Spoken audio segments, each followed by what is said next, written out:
OpenAI just released 3 different versions of the same model, and if you pick the wrong one, you're either wasting money or getting worse results than you need. GPT-5.6 shipped this month as Sol, Terra, and Luna, and today I'm breaking down exactly which one you should actually be using. Here's what's actually new. Every OpenAI model used to just get a bigger number. GPT-5.6 changes that.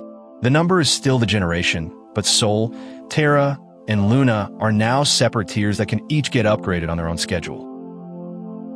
It went fully live on July 9th, 2026 in ChatGPT, in Codex, and through the API. So this isn't a limited preview anymore. Anyone can use all 3 today. Let's start with the flagship, Sol. Sol costs $5 per million input tokens and $30 per million output tokens. That's the most expensive tier in the lineup, and it's priced that way because it's built for a specific job. Long, complicated work that needs to stay correct across many steps. On Terminal Bench 2.1, which tests real agentic coding tasks, Sol Ultra scored 91.9%, and the base version hit 88.8. That edges out both Claude's Mythos 5 and GPT 5.5, which each landed at 88. OpenAI says Sol is strongest at complex coding that spans multiple files, cybersecurity work, and scientific research, anything where the model needs to keep track of the plan across a long session, not just answer one question well. So if you're the kind of person shipping production code or reviewing something high stakes, Sol is built for you. But you probably don't want to run every single request through it. Which brings us to Terra, the model most people should actually be using day to day. Terra runs $2.50 per million input tokens and $15 per million output, exactly half of Sol's price. And the performance gap is smaller than the price gap. Terra is competitive with GPT 5.5's quality while costing half as much to run. OpenAI positions it as the practical default, strong enough for coding, research, and multi-step automation, without paying flagship prices for every request. Then there's Luna, the fast, cheap option at the bottom of the lineup. Luna is $1 per million input tokens and $6 per million output. It's the cheapest tier by a wide margin.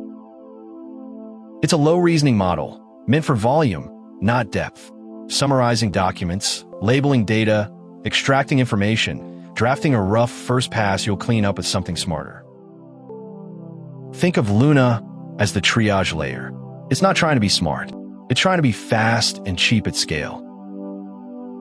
Before we compare this to the rest of the market, there's one more Sol number worth knowing, because it's the one that actually shows how far ahead it is. On the Artificial Analysis Coding Agent Index, Sol Running Max Reasoning scored 80, 2.8 points above Anthropic's Fable 5. But the gap isn't just in the score. Sol got there using less than half the output tokens, in less than half the time, and at roughly a third of the cost. That efficiency is the actual headline. A model that's slightly smarter but burns through your budget isn't necessarily the better deal. A model that's competitive and cheap to run usually wins in production. So how does the whole lineup stack up against everyone else? Because OpenAI isn't the only one splitting its models into tiers right now. Anthropic's Claude Sonnet 5 launched at $2 per million input tokens and $10 per million output, cheaper than Sol, and it's specifically pitched as a lower-cost way to run coding agents. That undercuts Sol on price, but Sol still leads on the hardest agentic coding benchmarks. So the real comparison isn't Sol versus Sonnet 5. It's whether you actually need Sol's ceiling or whether Sonnet 5's price gets you close enough. On the cheap end, Google's Gemini 3 Flash comes in even lower than Luna, at 50 cents per million input tokens and $3 per million output. That's the tier to watch if you're doing extremely high-volume work, where every fraction of a cent adds up across a month. None of this makes GPT 5.6 the automatic winner or loser. It means the 3-tier idea has become the standard, and the model you pick should depend on your actual workload, not brand loyalty. Here's a quick gut check on the cost difference. Run 10 million tokens of output through Sol, and you're paying $300. Run that same 10 million through Terra, and it's $150. Through Luna, it's $60.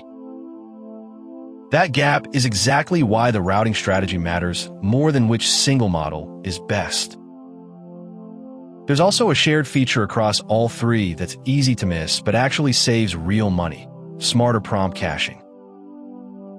GPT-5.6 supports explicit cache breakpoints with a guaranteed 30-minute minimum cache life.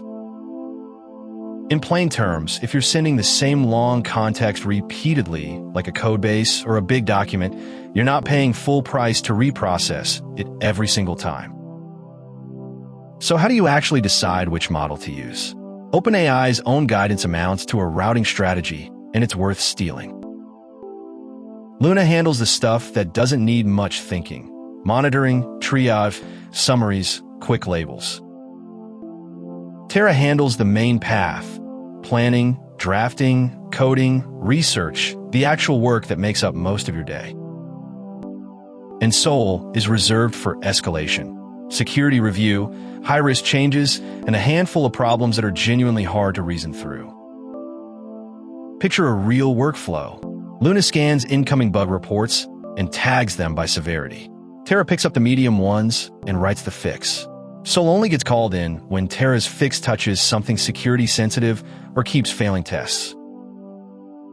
Now, let's make this concrete for you specifically. If you're a solo developer or a student, Terra should be your default for basically everything. Only reach for Sol when you're genuinely stuck, or the stakes are high enough that a mistake is expensive. If you're running content or ops work, lots of repetitive text tasks, Luna plus Terra covers almost everything. You'll rarely need Sol at all. And if you're leading an engineering team, this is where the routing strategy actually pays for itself. Let Luna and Terra handle the volume, and reserve Sol's higher cost for the review and escalation work where correctness really matters. The mistake to avoid is running everything through Sol by default. It's the best model in the lineup, but it's 6 times Luna's output cost. That adds up fast for very little practical benefit on simple tasks.